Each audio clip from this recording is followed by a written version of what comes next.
yang diakui sebagai hadis oleh Bahar, yang dia sendiri nggak hafal dari matannya itu, man lam ya'rif haqqa itrati wal ansar fahuwa wahid min thalathin, imma munafik, imma lizaniyatin, wa imma li ghairi tuhurin. Mari gunakan akal pikiran, gunakan akal sehat untuk melihat sesuatu.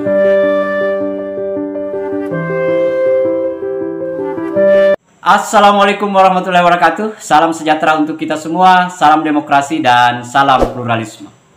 Oke, jumpa lagi di Sahabat Rahmat Channel. Nah, untuk video kali ini sahabat-sahabat, saya kira ini menarik.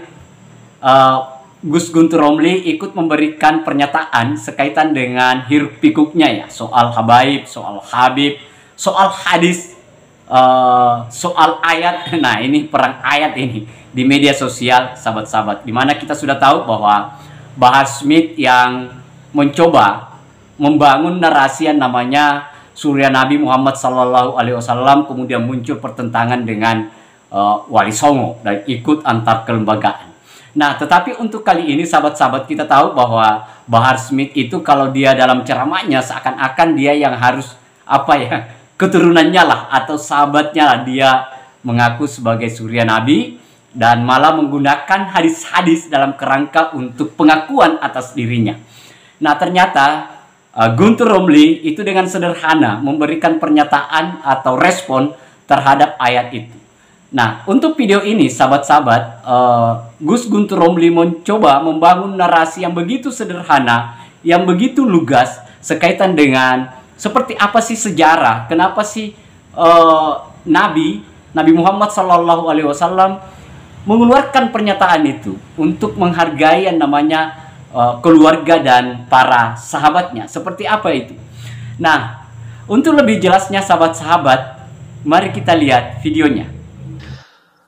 Bahar mencoba mengklaim hadis ini bahwa orang yang tidak mengetahui hak dari keluargaku, itrati wal ansor, dan para sahabatku, kemudian ini hanya dipakai oleh Bahar untuk mengklaim keistimewaan dari keluarga Nabi Muhammad SAW.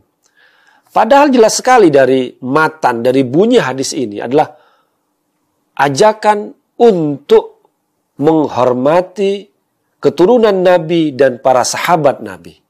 Jadi nggak hanya para keturunan, tapi para sahabat. Dan juga hadis ini dianggap bermasalah dari sisi matan ataupun juga dari sanad.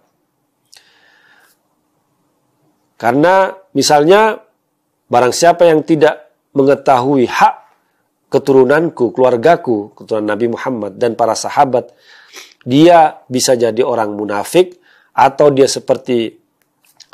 adalah orang anak zina, atau anak yang lahir dari ibunya ketika hamil, ketika tidak dalam keadaan yang bersih, hasil dari kehamilannya itu.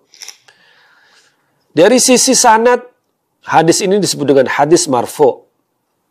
Ya, hadis yang tidak kuat, tidak bisa dijadikan sebagai klaim.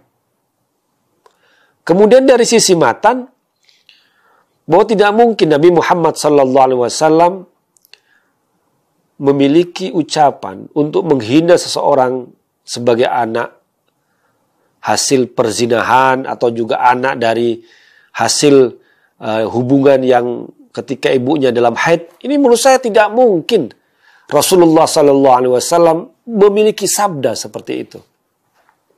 Dari sisi matan, dari sisi sanad sudah saya jelaskan tadi. Kemudian juga dari sisi matan, bahwa yang disebut hadis ini, waktu itu tujuannya agar tidak bersengketa atau bertengkar soal hak keturunan Nabi Muhammad dan para sahabat. Dan itu tidak terjadi pada zaman Rasulullah SAW. Antara dua aliran, antara yang ikut keturunan Nabi dan keturunan sahabat Nabi itu kan setelah Nabi Muhammad SAW wafat. Dari keturunan, misalnya menjadi yang kelompok yang disebut dengan Syiah saat ini, ataupun juga dari sahabat yang menjadi kelompok yang Sunni saat ini. Dan waktu itu semuanya tengkar. Yang mengikuti Syiah mencela para sahabat.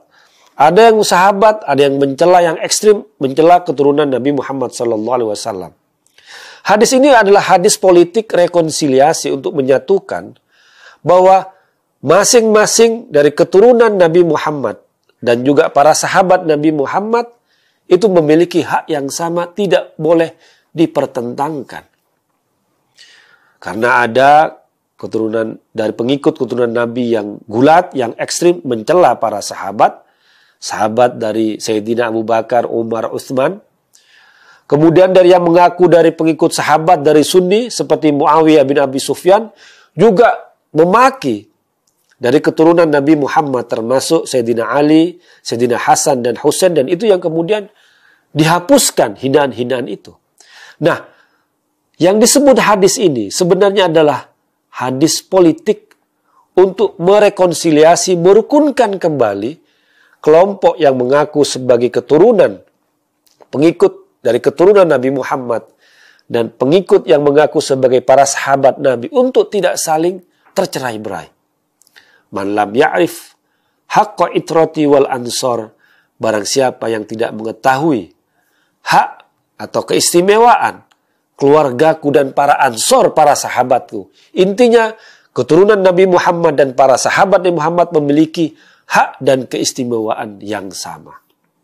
Jadi ini hadis yang tidak mungkin diucapkan zaman Nabi Muhammad SAW, karena zaman Nabi tidak ada pertentangan antara yang mengaku sebagai keturunan Nabi dan para sahabat Nabi, dan itu baru terjadi setelah Nabi Muhammad SAW wafat. Nah, itu tadi penjelasannya, sahabat-sahabat. Kita sudah cermati ya, kita sudah lihat, kita sudah dengarkan seperti apa penjelasan dari Gus Guntur Romli yang begitu sederhana dan lugas, yang pada dasarnya bahwa Bahar Smith itu hanya menggunakan hadis-hadis dalam kerangka untuk mau dihargai, mau disanjung, mau dihormati. Kita tidak tahu motifnya apa sih si Bahar Smith itu kadang mengeluarkan hadis-hadis yang sifatnya itu tidak banyak para ulama yang tidak menggunakan hadis itu sebagai hadis dakwah di kalangan umat. Tetapi Bahar kadang menganggap bahwa hadis itu lumrah dan hadis itulah yang wajib. Nah, ini yang agak keliru dari Bahar Smith, sahabat-sahabat. Nah, tetapi kita sebagai orang awam lah melihat hadis itu, melihat pernyataan-pernyataan si Bahar Smith ini, saya kira kita tidak terjebak dalam hal pemikiran-pemikiran yang dinarasikan di media soal bagaimana tata cara menghargai yang namanya surya Nabi Muhammad Sallallahu Alaihi Wasallam. Karena kita juga punya cara, kita juga punya budaya, kita juga punya tradisi dalam kerangka untuk menghargai yang namanya surya Nabi Muhammad Sallallahu Alaihi Wasallam.